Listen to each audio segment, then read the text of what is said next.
Bom, pessoal, vamos dar início aí à nossa disciplina com uma introdução aqui do que são os algoritmos, os programas de computador, para a gente entender um pouco do que a gente vai ver, o que é a base de tudo que a gente vai ver aqui na nossa disciplina, tá?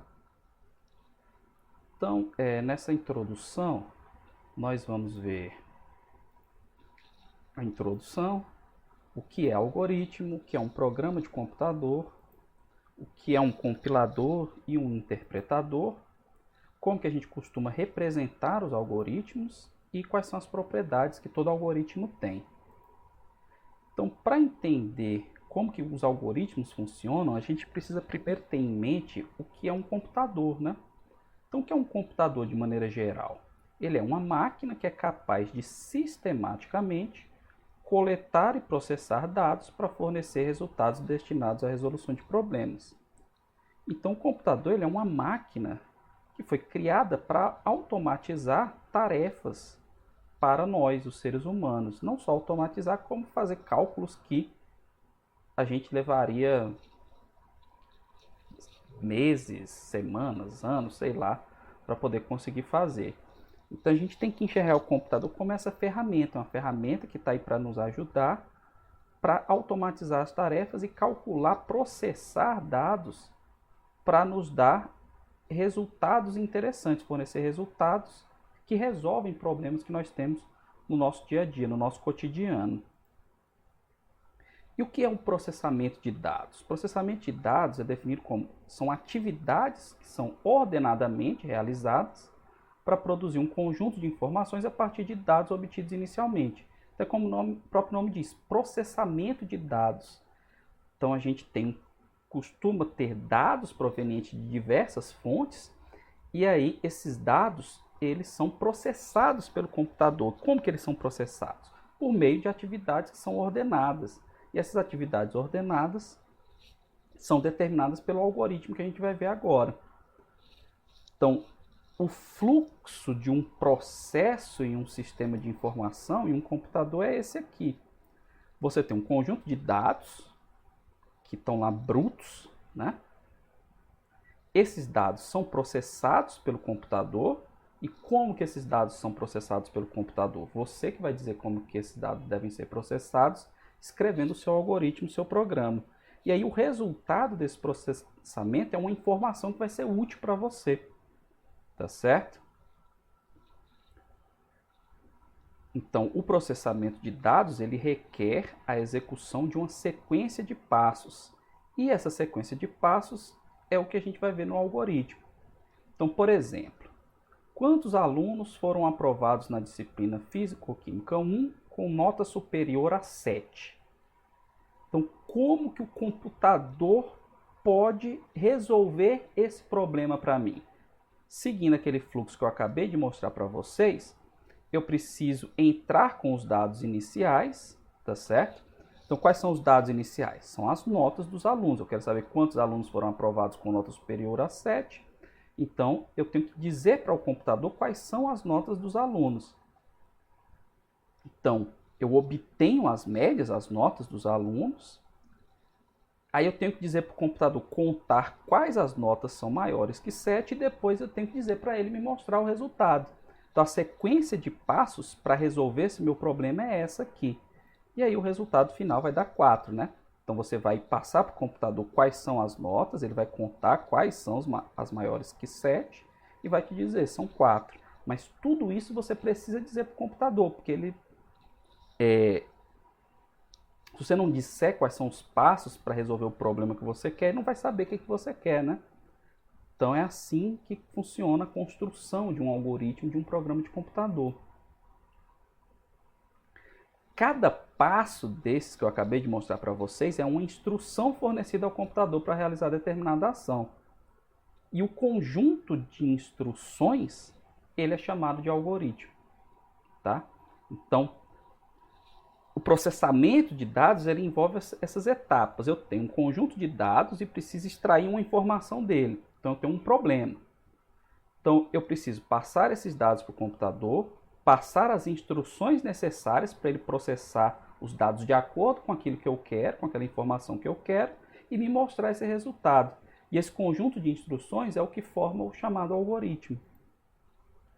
Então, o que é um algoritmo? Existem vários conceitos de algoritmo, né? Então, esse aqui do dicionário, regras usadas para definir ou executar uma tarefa específica ou para resolver um problema específico. O exemplo mais simples que a gente tem de algoritmo, pessoal, é uma receita de bolo. Uma receita de bolo é um algoritmo. O algoritmo não precisa estar relacionado a computador. Então, a receita de bolo é um algoritmo por quê? Porque ela parte de um conjunto de dados iniciais, que são os ingredientes, né? E as medidas de cada ingrediente. O algoritmo é o modo de fazer o bolo. Então, você vai lá, quebre 3 ovos na tigela, jogue o açúcar, misture, jogue leite. Então, essa sequência de passos é um algoritmo. Só que quem está fazendo não é um computador, é um ser humano. Mas o algoritmo é essa sequência de passos que você tem que executar para obter um resultado, para realizar uma tarefa e obter um resultado desejado. E o resultado desejado, no caso da receita do bolo, é o bolo, né?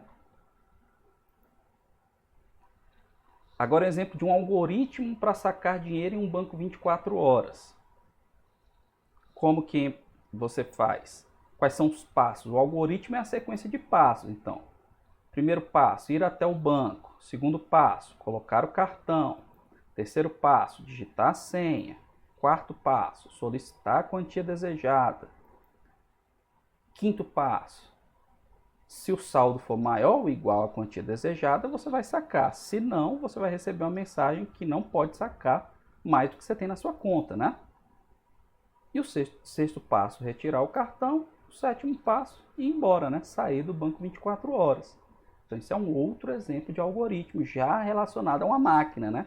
Que é o caixa eletrônico. Então, você pode pensar, mas eu realizo essas atividades de maneira diferente. Por exemplo, o bolo.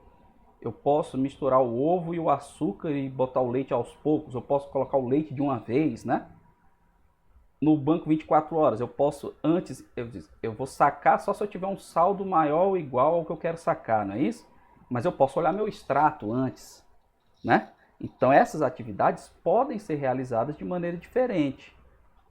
Isso significa que eu posso ter mais de um algoritmo para realizar uma determinada tarefa, para resolver um determinado problema. Porque o algoritmo não é a solução do problema, tá, pessoal? Porque senão cada problema ia ter um algoritmo único. Então vocês vão ver muito aqui ao longo da disciplina que eu vou passar exercícios aqui para vocês, eu vou pedir algoritmos para vocês, depois eu vou passar uma solução e vocês vão ver que cada um vai ter feito uma solução diferente. Não vai ser igual à minha. Cada um tem a sua solução. Então é comum, quando a gente estuda algoritmos, isso. Cada um pensa de um jeito diferente. Então, normalmente, cada um escreve um algoritmo à sua maneira. Então, não existe algoritmo único para o problema, tá? Então, um algoritmo ele é um caminho para a solução de um problema. E, em geral, existem muitos caminhos que levam a solução satisfatória. Ou seja, podem existir vários algoritmos para resolver o mesmo problema. Então, como eu já falei, algoritmo não é um termo que se refere apenas à área de informática. A receita de bolo é um exemplo bem simples e claro de um algoritmo que não está relacionado à área de informática. Na informática, o que é o algoritmo? É o projeto do programa. Então, o algoritmo é o esboço, é o esqueleto do seu programa, é a ideia do programa de computador que você vai escrever.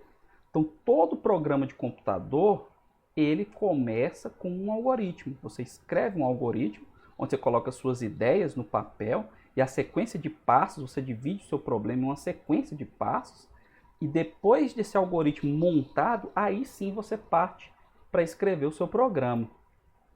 Então, antes de fazer o programa, na linguagem de programação desejada, Python, C, C++, C Sharp, Java, você deve fazer o algoritmo do programa. Então, isso é uma coisa também que a gente vai ver, que quando a gente começa a programar, a gente não tem muita paciência, a gente quer ir logo para o computador para tentar escrever o nosso programa para resolver o nosso problema. Mas é importantíssimo você sempre, primeiro, ir para o papel e escrever aquilo que você deseja, pensar na sequência de passos, o que pode dar errado, antes de você ir sentar no computador e escrever o programa. Então, na área de informática, o algoritmo é uma sequência de passos que visa atingir um objetivo bem definido, ou a descrição de uma sequência de passos que deve ser seguida para a realização de uma tarefa. Ou ainda, é uma sequência finita de instruções ou operações cuja execução em tempo finito resolve um problema computacional qualquer que seja a sua instância. Esse aqui é um conceito mais completo, né? E envolve também a ideia de sequência finita de instruções. Mais um conceito. Algoritmos são regras formais para a obtenção de um resultado ou da solução de um problema englobando fórmulas de expressões aritméticas. Nem sempre, mas normalmente a gente costuma ter expressões aritméticas nos nossos algoritmos. E aqui, ação é um acontecimento que, a partir de um estado inicial, após um período de tempo finito, produz um estado final previsível e bem definido. Portanto, um algoritmo é a descrição de um conjunto de comandos que, obedecidos, resultam numa sucessão finita de ações. Então, a gente vai executar ações para poder chegar ao nosso resultado final, que é a resolução de um determinado problema. E o programa de computador? O que é o programa de computador? Ele é um conjunto de instruções escrito em uma linguagem de programação que, quando executado pelo computador, cumpre uma tarefa ou função específica. Então, o programa de computador, o conceito de programa de computador é praticamente igual ao conceito de algoritmo. Só que agora, o seu programa de computador, você escreve numa linguagem de programação e executa isso no computador. Então, no algoritmo, você descreve os passos. O programa de computador, não. Você mostra para o computador esses passos, escreve para ele os passos e aí ele executa. E aí, quando ele executa, ele cumpre aquela tarefa ou função que você deseja. Então, como é que funciona aqui a relação entre algoritmo e programa de computador? Então, o algoritmo você pode escrever, por exemplo, na linguagem natural. Português, inglês. Agora, o programa de computador tem que ser na linguagem de programação. Então, você precisa traduzir o algoritmo que você escreveu, a sequência de passos que você escreveu em português, por exemplo, para uma linguagem que o computador entenda. Então, você vai fazer uma tradução da linguagem natural para a linguagem que o computador entende. E aí é que entra o papel do programador, ele faz isso. E aí você transforma o algoritmo em um programa. Então você escreve isso na linguagem de programação, e as linguagens de programação aqui estão alguns exemplos, Pascal, C, C++, Java e por aí vai, Python, né? Por que a gente precisa fazer esse processo? Porque a linguagem natural é a linguagem que a gente entende, né? Então vamos estar dizendo, linguagem natural. Já o computador, ele só entende a linguagem de máquina, que são os zeros e uns. Ah, então isso quer dizer que o programador tem que traduzir da linguagem natural para zeros e uns? Não. E é aí que entra a linguagem de programação. A linguagem de programação é como se fosse um meio de campo aqui, que fica aqui no meio, né? Você escreve um programa na linguagem natural, aliás, você escreve seu algoritmo na linguagem natural, passa para uma linguagem de programação, que é uma coisa meio intermediária, é algo que você consegue, que o ser humano consegue assimilar bem e que o computador consegue ler e traduzir para a linguagem que ele entende, que são os zeros e uns. Então, o processo, né, de escrita e execução de um programa é esse. Você parte da linguagem natural, escreve o programa na linguagem de programação, e aí existe um programa no computador que traduz a linguagem de programação para a linguagem de máquina, que são os nossos zeros e uns. Então, o programa escrito na linguagem de programação, ele é chamado de programa-fonte, ou código-fonte do seu programa. E aí, como eu falei para vocês, existe um programa que traduz o programa escrito na linguagem de programação para a linguagem de máquina. Normalmente, esse programa é o compilador. E aí ele pega, traduz esse programa da linguagem de programação para a linguagem de máquina, e aí você gera o seu programa executável, tá certo? Então, o que é esse compilador? Esse compilador é um programa de computador, né, que a partir de um código escrito em uma linguagem de programação, que é o código-fonte, cria um programa semanticamente equivalente, porém escrito em outra linguagem, que é o código-objeto. Então você escreve o seu programa, o seu código-fonte, ali é um texto que você está escrevendo. Aqui que o compilador faz? Ele pega, olha o seu texto, e aí ele traduz cada instrução do seu programa para uma instrução de máquina correspondente.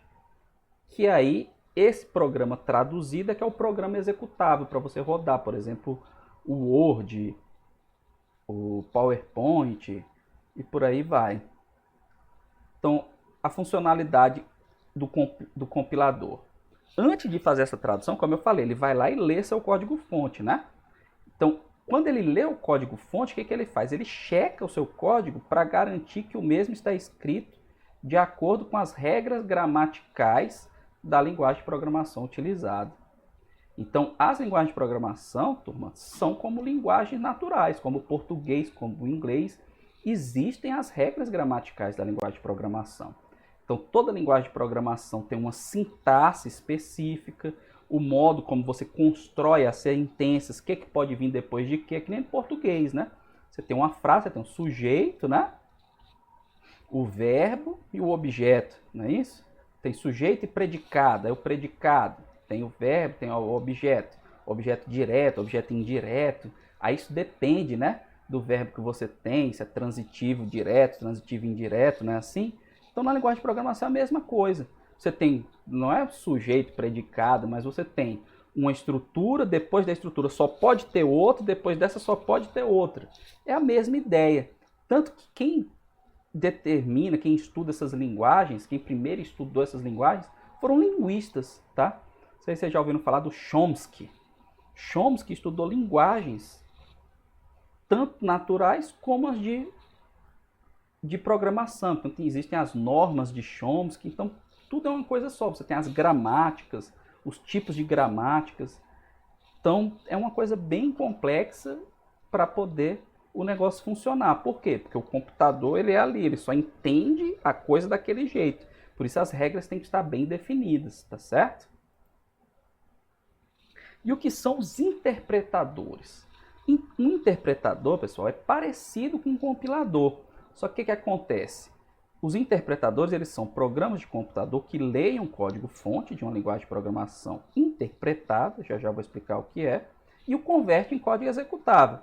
Até aí está igual o compilador. O papel que ele está fazendo é parecido com o do compilador. Seu funcionamento pode variar de acordo com a implementação. Aí no funcionamento é que ele difere do compilador. Como é que ele funciona? Em alguns casos, o interpretador lê o código-fonte linha a linha e o converte em código-objeto, ou bytecode, como a gente costuma chamar, à medida que o executa. Em outros casos, ele converte o código-fonte por inteiro e depois o executa. Então, a diferença do compilador para o interpretador é essa. O compilador ele lê o seu programa todinho, checa se as regras gramaticais estão corretas e só depois disso ele vai lá e gera o código-objeto. O interpretador, ele lê linha a linha do seu programa e já vai executando, já vai gerando o código-objeto e executando. Então, às vezes ele não detecta erros que quando um programa é compilado ele detecta. Então, existem linguagens que são compiladas, existem linguagens que são interpretadas. Existem linguagens mistas. Então, exemplo de linguagem compilada. C, C++. Você escreve seu programa em C, compila, ele checa e gera o código-objeto, aí você executa. Exemplo de linguagem interpretada. O Python, que é a linguagem que a gente vai usar aqui. Você vai escrever o seu código, ele vai ler linha, cada linha que ele lê, ele vai executar. Vai ler, executar, ler, executar. Então, tanto que às vezes, por exemplo, se você tiver um erro no meio do seu programa, ele vai executar metade do seu programa, quando chegar no meio é que ele vai dar erro. Se você tiver um erro de sintaxe, por exemplo, em um programa compilado, não, ele já dá erro de cara, ele não executa nada. E o meio termo que a gente tem um exemplo é a linguagem Java, que ele vai ler o programa como se fosse um compilador, converte no código objeto, que são os bytecodes, aí tem um interpretador que lê cada bytecode por bytecode e vai executando. Mas que são detalhes técnicos que a gente não vai precisar, é só para vocês entenderem o funcionamento, como funciona, como é que está funcionando lá por trás. Mas vocês não vão mexer com isso. A gente vai usar a linguagem Python, que é interpretada, então para você saber quando você está executando um trecho de código, que ele vai executando, e só quando ele encontra um erro que ele para, no caso de encontrar um erro, né? Se ele não encontrar um erro, ele executa todas as instruções com sucesso, tá certo?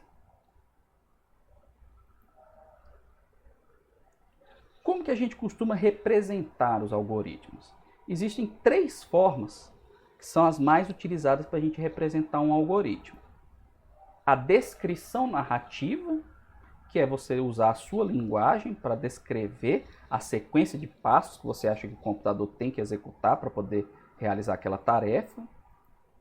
Existe o fluxograma, que é um conjunto de símbolos que a gente utiliza, que o fluxograma é algo que é utilizado em diversas áreas, né? Não só aqui em algoritmos. Para você, como o nome está dizendo, para você descrever um fluxo de trabalho. Então, o algoritmo não é uma sequência de passos, você pode descrever esse fluxo, né, por meio de um diagrama. E você pode escrever um algoritmo em um pseudocódigo, que no caso do português a gente chama de Portugal. O que é isso? É você escrever o seu algoritmo em português numa linguagem próxima a uma linguagem de programação, para você já ter uma ideia já próxima do que você vai ter que escrever quando for traduzir para a sua linguagem de programação. Então, como que funciona a descrição narrativa? Como eu falei para vocês, você vai usar a sua linguagem, o português, por exemplo. Está aqui um exemplo, ó, algoritmo para mostrar o resultado da multiplicação de 2 números. Então você tem que pensar em todos os passos, tá? Aí quando eu digo pensar em todos os passos, você tem que pensar que o computador, você tem que dividir os passos, os mínimos passos, tá? Para poder ele entender. Então, o que eu preciso fazer para mostrar o resultado da multiplicação de 2 números? Em primeiro lugar, receber os 2 números que serão utilizados. Então, eu tenho que escrever no computador, no meu programa, eu tenho que escrever uma instrução para o programa. Programa, receba 2 números. Segundo passo, fazer a multiplicação dos números. Então, eu tenho que dizer para o meu programa, programa, multiplique os 2 números que você recebeu. E em seguida eu tenho que dizer para o programa mostrar o resultado obtido da multiplicação, porque senão não adianta nada, né? Eu multiplicar e não mostrar o resultado. Eu quero ver esse resultado, né? Então você tem que dizer, programa, agora mostre o resultado dessa multiplicação. Então, descrição narrativa está aqui, ó, está escrito em português, a sequência de passos está escrita em português. Já o fluxograma usa símbolos, né, para descrever esses passos. Então, mesmo problema, mostrar o resultado da multiplicação de 2 números. Então, existem uns símbolos que são padrão, tá, nos fluxogramas usados para descrever algoritmos, mas vocês não precisam saber isso aqui, não. É só para vocês terem uma ideia de que você pode representar um algoritmo por meio de um fluxograma. Então, você determina aqui um início de um programa, aí vai lá, primeiro passo, obter os 2 números. Então, aqui você já coloca uma coisa próxima da linguagem de programação. Eu estou chamando os 2 números de N1 e N2, respectivamente. Aí, eu digo que um outro número M é igual ao N1 vezes o N2. E eu mando exibir o M. E aí eu determino o fim do meu algoritmo. Então, os passos que eu descrevi aqui usando a linguagem natural, agora eu descrevi usando um fluxograma. E eu posso descrever esses passos também usando uma pseudolinguagem, que é o Portugal, como eu falei. Já é uma linguagem próxima da linguagem de programação, de alguma linguagem de programação. Então, mesmo problema, aí eu começo com alguma palavra-chave, por exemplo, algoritmo, o início. Aí ele fala aqui, essa primeira instrução, declare N1, N2 e M numérico. Aí só explicando que isso aí a gente vai ver mais adiante, aqui eu estou dizendo porque para o computador eu preciso dizer que ele vai precisar de 3 variáveis. Depois a gente vai ver esse conceito direitinho, mas são espaços na memória para armazenar esses números que eu vou trabalhar. Então eu vou precisar de um espaço lá na memória para armazenar um número que eu estou chamando de N1, outro número que eu estou chamando de N2 e outro número que eu estou chamando de M. E eu estou dizendo aqui, eu estou dizendo que eles são números, tá certo? Aí eu dou a instrução escreva, digite 2 números, que é mandar o meu programa dar uma mensagem para a pessoa que está executando o programa. Ó, digite 2 números. Aí eu mando o computador, o programa, ler os 2 números, N1 e N2. Aí eu faço a multiplicação do N1 pelo N2 e coloco no M. E aí eu mando escrever o resultado. A multiplicação é igual ao meu M e aí determina o fim do algoritmo. Tá certo? Então essas são as maneiras de a gente escrever um algoritmo, tá certo? De representar um algoritmo.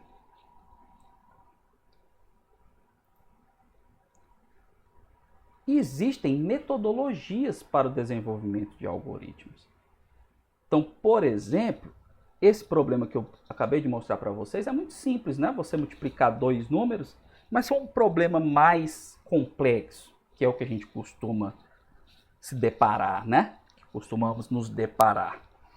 Então, quando você tem um problema mais complexo, a metodologia mais indicada para você desenvolver o algoritmo para resolver um problema complexo é o chamado método dos refinamentos sucessivos, ou top-down. O que a gente faz nesse método? A ideia básica é dividir e conquistar. Então, eu tenho um problema complexo. Como que eu procuro a solução para esse problema, o algoritmo para resolver esse problema? Eu divido o meu problema complexo em subproblemas. E aí, o que eu faço? Eu tento resolver cada subproblema. Se o meu subproblema ainda está grande, o que eu faço? Divido o subproblema em mais subproblemas, até eu chegar num problema simples que eu resolvo de uma maneira fácil. Aí eu pego esse resultado do problema simples e começo a montar com as soluções dos problemas simples, eu vou montando as soluções do meu problema complexo. Por isso que a gente chama método dos refinamentos sucessivos. Porque toda vez que eu divido um problema em subproblemas. Se o meu subproblema ainda está complexo, divido novamente. Até eu chegar num problema bem simples que é fácil de eu resolver. Então eu vou do todo para as partes. E aí, os refinamentos sucessivos que eu acabei de falar para vocês. Então, a resolução de um problema, você pode fazer, como eu falei, algoritmos, cada um tem o seu, você pode ter diferentes algoritmos para resolver o mesmo problema. Então, eu posso pegar o meu problema e tentar resolver de uma vez só, sem dividir.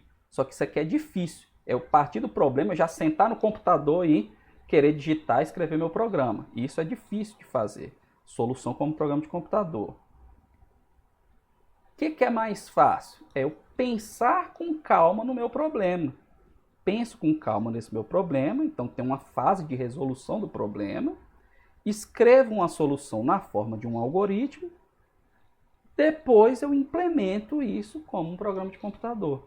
Então, reforçando aqui o que eu já falei lá atrás, sempre quando vocês tiverem um problema para resolver, pensem no algoritmo, pensem na sequência de passos que serão necessários para resolver aquele problema. Depois que vocês pensarem nesse algoritmo, aí vocês sentam no computador e escrevem um programa de vocês, tá certo? Propriedades de um algoritmo agora. Quais propriedades todo algoritmo tem? Ele tem valores de entrada, que são os dados iniciais do meu problema. Pode ser 0 ou mais valores de entrada. O programa, às vezes, ele não precisa ter um dado de entrada. Ele simplesmente executa com base em informações que ele já tem no computador, já tem lá no próprio programa. Não é comum, tá? Por isso é 0 ou mais. Mas, teoricamente, é 0 ou mais. Na prática, todo programa tem um valor de entrada, tá? Saída, aí sim, todo algoritmo tem que ter um valor de saída. Senão, para que serve o algoritmo? Você não te mostra nada, não te dá nenhum resultado. Então, todo algoritmo tem que ter um valor de saída. Todo algoritmo deve ser finito, ou seja, possuir início, meio e fim. Então, a gente vai ver aqui, um pouquinho mais para frente, situações nas quais, se você não tomar cuidado, você escreve um algoritmo que não tem fim. Ele fica executando no computador eternamente. Então, para o algoritmo estar correto, ele precisa ser finito. Todo algoritmo tem passos elementares, que são operações elementares sem ambiguidades. Então, a gente vai ver, quando começar a ver os algoritmos, a linguagem de programação, o Python, a gente vai ver quais são esses passos. Tem coisa que ele não faz tudo de uma vez. Você precisa dividir em alguns passos, que é o que o computador entende. Tá certo? E o algoritmo deve ser correto, né? Deve ser correto. Então, como que eu sei que meu algoritmo está correto? Testando, tá? Então, isso aí é uma coisa que vocês vão ver também, que a gente precisa testar exaustivamente os nossos algoritmos para ter certeza que eles estão corretos. Então, para testar o algoritmo, o que você faz? Você tem que testar o algoritmo com diversos valores de entrada. Por exemplo, você dá um exemplo aqui. Se você colocar lá uma divisão, vou calcular uma média, mas se o denominador for zero, seu algoritmo está errado, né? Não pode ter denominador zero. Então, você precisa testar os valores, todos os valores possíveis, né? Se colocar zero, você tem que dar uma mensagem dizendo que não pode ser zero, né? O número de valores. Então, você tem que pensar para testar um algoritmo. A tarefa de testar um algoritmo é complicada, porque você precisa imaginar todos os valores de entrada possíveis e como que o seu algoritmo vai responder a esses diferentes valores de entrada para poder ele estar correto para qualquer valor que você imaginar. Tá certo? Então, dicas para aprender algoritmos. Você não aprende algoritmo copiando o algoritmo e nem estudando algoritmos prontos, tá, pessoal? Então, eu vou passar aqui ao longo do curso exercícios para vocês e aí eu sugiro vocês tentarem até conseguir. Só se não conseguir mesmo, que aí você dá uma olhada em alguma solução para ver o que você está errando. Por quê? Porque você precisa treinar a sua mente para escrever programas, tá certo? Então, você só consegue treinar se você se esforçar para tentar resolver o algoritmo. Se você olhar para um algoritmo pronto, você não vai fazer esse exercício. E aí você não vai conseguir aprender. Então você só aprende algoritmos construindo algoritmos e testando esses algoritmos. Porque às vezes você constrói um algoritmo, ele funciona para determinados valores de entrada, mas para outros ele não funciona. Então você vai testar, aí vai ver que deu erro, aí com o erro que deu você vai ver que tem que fazer alguma modificação para aquele valor específico e por aí vai. E aí, para finalizar aqui essa nossa primeira aula, né, tem um exercíciozinho para você especificar um algoritmo em linguagem natural mesmo, escrevendo. É um probleminha aqui interessante. Ó. O problema é levar 3 missionários e 3 índios de um lado para outro de um rio, atravessando com um bote. Sabe-se que nunca pode ter mais missionários do que índios, porque senão os missionários catequizam os índios, tá certo? Então você tem 2 margens, tá? Deixa eu colocar aqui. Você tem 2 margens aqui, tá certo? E um barquinho. Dividir aqui em 2, né? Aí você tem 3 missionários e 3 índios. O que você tem que fazer aqui? Você tem que colocar, cabem 2 pessoas no barco, tá certo? No bote. E aí você vai pegar e vai levar missionários e índios para cá. De modo que do lado de cá não pode ficar nunca mais missionários do que índios, nem do lado de cá. Tá certo? Não conta quem está no barco não, tá, pessoal? Então, se você colocou um missionário e um índio dentro do barco, ficaram 2 missionários e 2 índios aqui. Aí você veio para cá. Aí quando você voltar, você pode trazer alguém de volta para poder impedir que fiquem mais missionários do que índios desse lado aqui e vice-versa. Então pensem aí na sequência de passos, tá? E aí me mandem essas soluções ou postem lá no Teams para poder a gente ver as soluções que vocês pensaram. Aí aqui já é um exemplo de que cada um vai pensar de um jeito diferente para resolver esse problema. Então cada um vai ter um jeito de tentar resolver esse problema. Já é um exemplo interessante aqui para vocês terem uma ideia de como funcionam esses algoritmos, tá bom?